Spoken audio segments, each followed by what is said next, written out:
Hi guys, I'm back again with the poem The Children's Song written by Joseph Rudyard Kipling.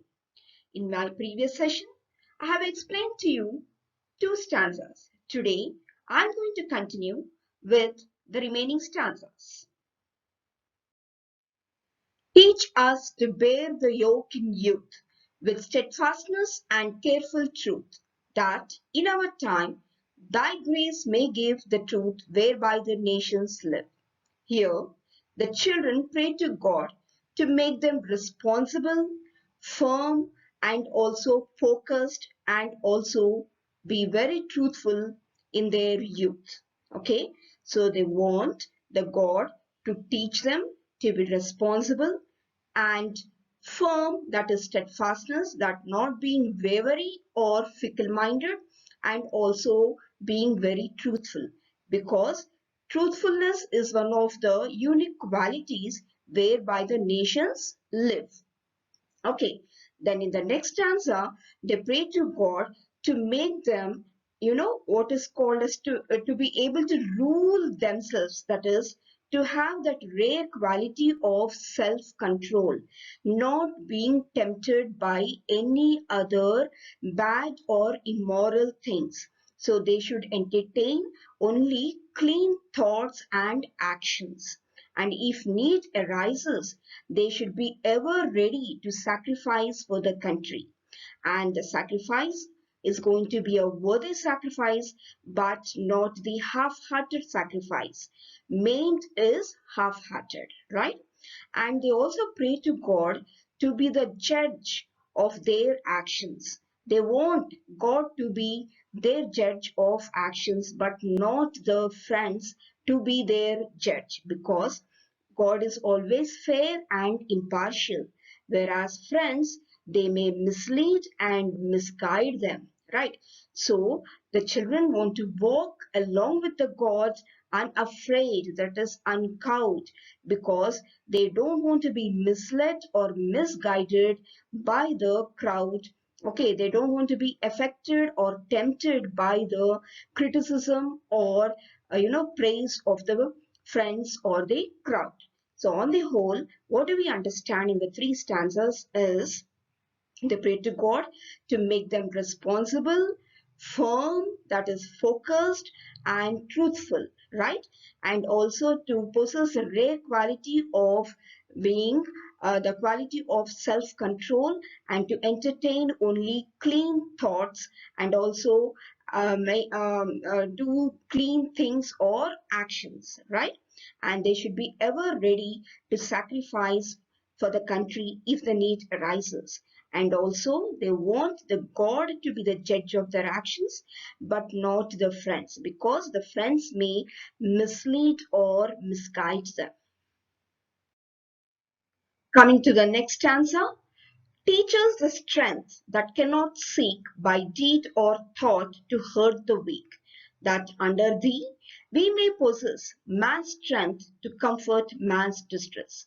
So they pray to God to make them very strong, to only help the weak or not to hurt the weak.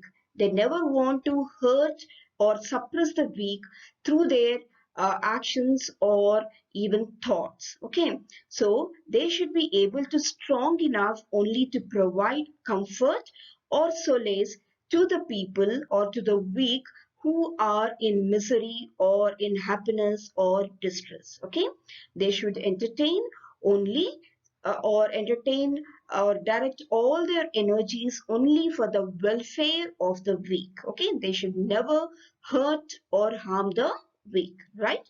And also they pray to God to be happy and also very contented in leading simple lives. Okay, and also never to laugh or enjoy at others' pain or misery.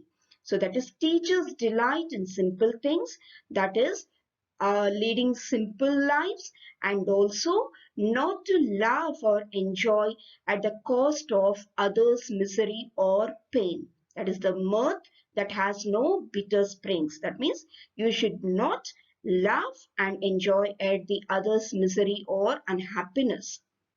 Coming to the third line, forgiveness free of evil done. That means you should be able to forgive even your enemy. Okay, you should be able to forgive your enemy. That is really a very, very difficult task to be done. Okay, forgiving the enemy. So you should never ever remember the harm done to you by those enemies. Instead, you should be free of all that, making your mind free of it by just forgiving them. And love all beneath the sun. That means love everybody, whoever is there in the whole world. Whatever exists under the sun or in the whole world, you just, spread your love to them. So they pray to God to make them very strong, okay, not to hurt the weak, and also lead simple lives, and not to hurt the weak, and never laugh at the pain of others' discomfort, right? Coming to the last stanza, land of our birth, our faith, our pride, for whose sake our fathers died. Here in the last stanza, they pray to God, saying that they are ready to sacrifice themselves for the sake of the motherland. Okay, and they are going to promise to give to their the motherland wholeheartedly. They are going to devote and dedicate themselves through their head, heart, and hand. Head refers to your knowledge or intellect. Heart refers to your patriotism and love, and hand refers to your toil or service or sacrifice. So they should be ever ready to devote and dedicate themselves for the sake of their motherland. Okay, and they're going to devote or dedicate through their head, heart, and hand. Here, the entire poem ends, right? Hope you understood the poem. Then let us look into the poetic devices, right? Yes, this poetry device, we already know it and you have been learning right from your lower classes. That is rhyme, wherein you find the last words of the each line, they rhyme with the remaining words. Okay, for example, you find here, land of our birth we pledge to thee, our love and toil in the years to be. So thee and be rhyme with each other. And the third and fourth line, we have place and race. They rhyme with each other, right? So the poetic device used here is rhyme, and the rhyme scheme is AABB, because thee and be, you can take them as A, and place and race as B. So the rhyme scheme is going to be AABB. You have another poetic device, that is alliteration. So alliteration is not a new poetic device for you. This device also you have been learning right from your childhood or in lower classes. This is nothing but repetition of the speech sounds in a close sequence, right? Controlled and cleanly night and day. The sound C sound is repeated here, controlled and cleanly, right? And you have here, by fear or favor of the crowd.